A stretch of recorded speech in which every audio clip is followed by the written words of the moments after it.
Le Niger poursuit son chemin vers une politique souveraine. Cette fois, Niamey s'est retiré de l'Organisation internationale de la francophonie, une association née dans la capitale du Niger en 1970, dont le siège se trouve à Paris.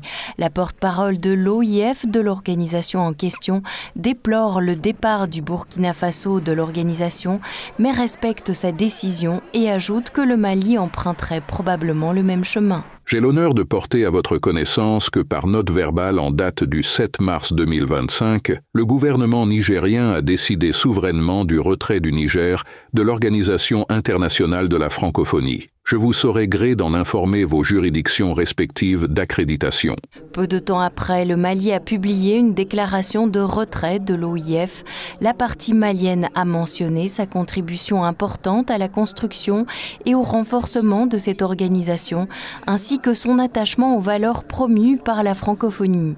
Mais le pays ne peut pas continuer à faire partie de l'organisation pour protéger son indépendance. Cependant, depuis l'avènement de la transition, l'OIF, au lieu d'accompagner le Mali dans la réalisation des aspirations légitimes de son peuple, s'est illustrée par l'application sélective des sanctions et le mépris pour la souveraineté du Mali. Par conséquent, conformément à l'article 10 de la Charte de la francophonie du 23 novembre 2005, le gouvernement décide du retrait du Mali de l'Organisation internationale de la francophonie. Les habitants du Niger, sans surprise, ont chaleureusement accueilli la décision de Niamey et de ses partenaires de l'Alliance des pays du Sahel de quitter l'OIF.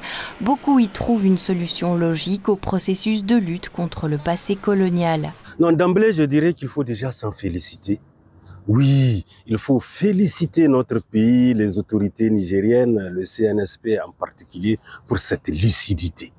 Parce que les États de la francophonie sont des États à but impérialiste. Nous l'avions su depuis le 26 juillet et notre souveraineté est devant nous. Nous avons choisi de l'acquérir et on n'a pas à faire machine arrière. L'OIF, c'est l'incarnation de l'impérialisme.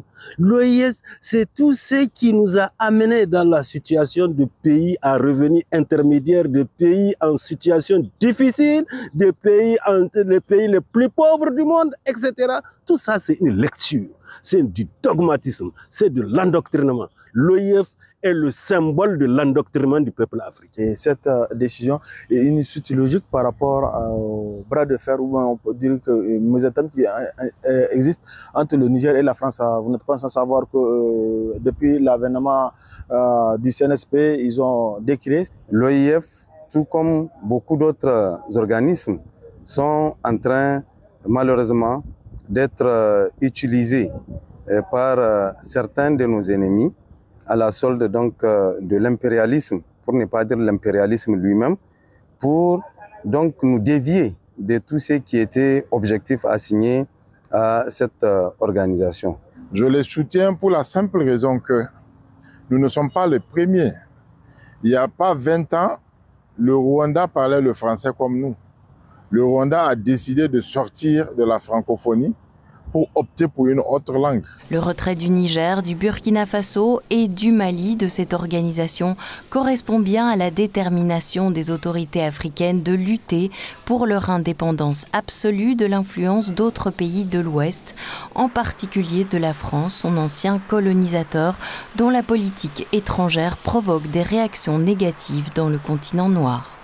La France, en tant qu'ancien pays colonisateur, a mis en place ces cadres-là, d'abord pour promouvoir sa langue et maintenir son influence sur les anciennes colonies, et ensuite pour créer un cadre assez concurrentiel du Commonwealth que nous connaissons, qui est beaucoup moins politique que la francophonie. La décision des 3 pays, à savoir le Niger, le Mali et le Burkina Faso, pays membres de l'Alliance des États du Sahel, de se retirer de l'Organisation internationale de la francophonie, je dirais que c'est une décision prévisible, étant donné que la francophonie est pilotée de la tête aux pieds par la France et que ces 3 pays sont en pleine brouille à la fois diplomatique et politique avec l'État français qui effectivement héberge le siège de l'organisation et constitue le pays en réalité le principal bailleur de fonds de cette organisation. Donc ces 3 pays devaient prendre une décision Et en se concertant dans le cadre de l'Alliance des États du Sahel, ils ont pris effectivement la résolution de se retirer.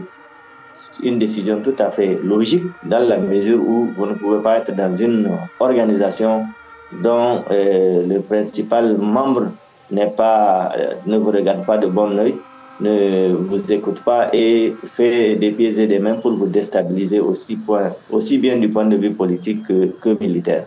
La France est en perte de vitesse dans l'espace du Sahel et il n'est pas étonnant que d'autres pays puissent encore, surtout ceux qui frappent à la porte de l'Alliance des États du Sahel, puissent emboîter donc le pas en 3 pays pour amener justement cette organisation ou à se refonder ou à se vider progressivement de ses membres. Donc d'un point de vue politique, c'est un grand coup que les 3 pays ont frappé et il serait vraiment illogique au niveau de la France de continuer à fermer les yeux sur la perte progressive de l'influence française au niveau du continent africain, notamment dans l'espace sahélien.